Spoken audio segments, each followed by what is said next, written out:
on true and false riches. From my villa at Nomentum, I sent you greeting and bid you keep a sound spirit within you. In other words, gain the blessing of all the gods, for he is assured of their grace and favor, who has become a blessing to himself. Lay aside, for the present, the belief of certain persons that a god is assigned to each one of us as a sort of attendant, not a god of regular rank, but one of a lower grade, one of those whom Ovid calls plebeian gods. Yet, while laying aside this belief, I would have you remember that our ancestors who followed such a creed have become Stoics, for they have assigned a genius, or a Juno, to every individual. Later on, we shall investigate whether the gods have enough time on their hands to care for the concerns of private individuals. In the meantime, you must know that whether we are allotted to special guardians or whether we are neglected and consigned to fortune, you can curse a man with no heavier curse than to pray that he may be at enmity with himself.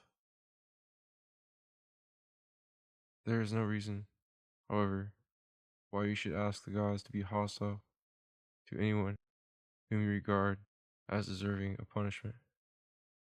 They are hostile to such a person, I maintain, even though he seems to be advanced by their favor.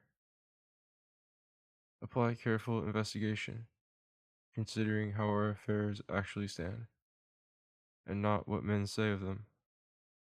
You will then understand that evils are more likely to help us than to harm us.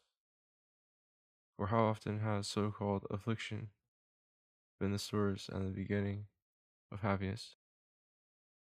How often have privileges which we welcomed with deep thanksgiving built steps for themselves to the top of a precipice, still uplifting men who were already distinguished, just as if they had previously stood in a position whence they could fall in safety. But this very fall has in it nothing evil, if you consider the end, after which nature lays no man lower. The universal limit is near.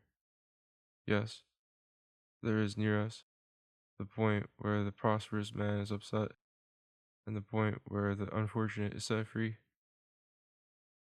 It is we ourselves that extend both these limits, lengthening them by our hopes and by our fears. If, however, you are wise, measure all things according to the state of man. Restrict at the same time both your joys and your fears. Moreover, it is worthwhile not to rejoice at anything for long, so that you may not fear anything for long. But why do I confine the scope of this evil? There is no reason why you should suppose that anything is to be feared. All these things which stir us and keep us aflutter are empty things. None of us has sifted out the truth. We have passed fear on to one another. None has dared to approach the object which caused his dread, and to understand the nature of his fear. Aye, the good behind it. That is why falsehood and vanity still gain credit, because they are not refuted. Let us account it worthwhile to look closely at the matter. Then it will be clear how fleeting, how unsure, and how harmless are the things which we fear. The disturbance in our spirits is similar to that which Lucilius detected. Like boys who cower frightened in the dark, so grown-ups in the light of day feel fear. What then? Are we not more foolish than any child, who we, in the light of day, feel fear? But you were wrong, Lucretius. We are not afraid in the daylight. We have turned everything into a state of darkness. We see neither what injures nor what profits us.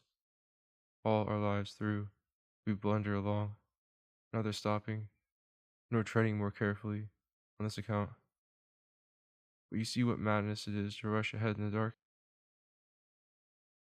Indeed, we are bent on getting ourselves called back from a greater distance.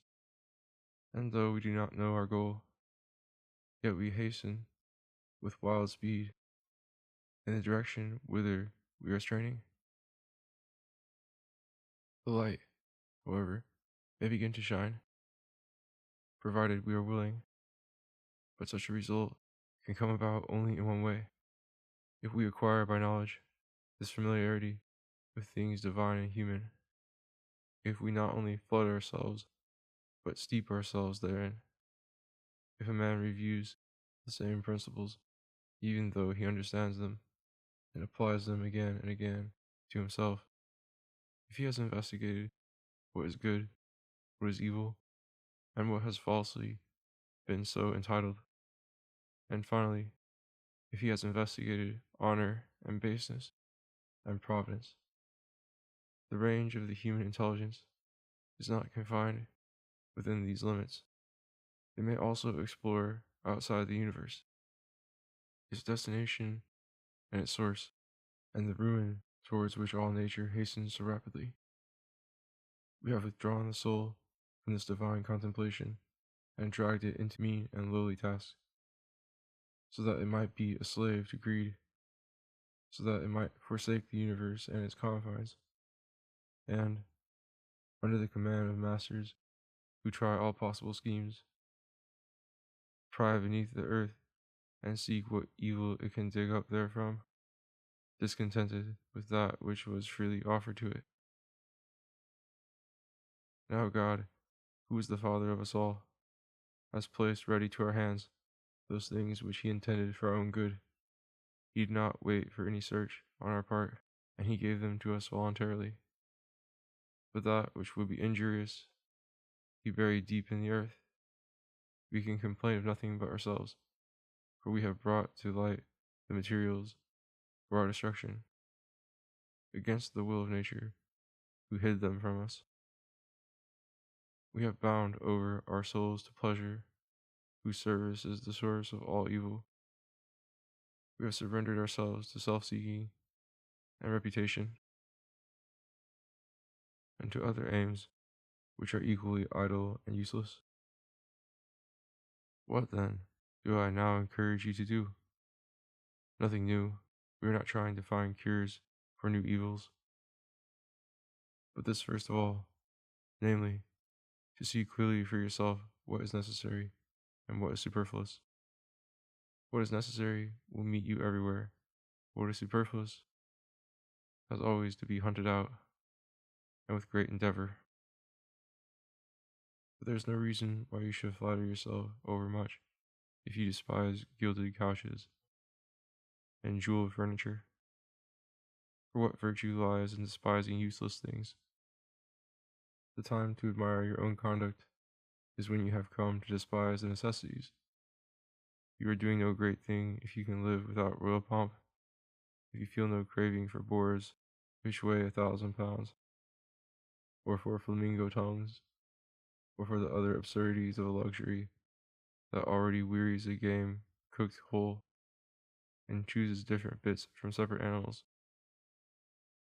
I shall admire you only when you have learned to scorn even the common sort of bread, when you have made yourself believe that grass grows for the needs of men as well as of cattle, when you have found out that food from the treetop can fill the belly, into which we cram things of value as if it could keep what it has received.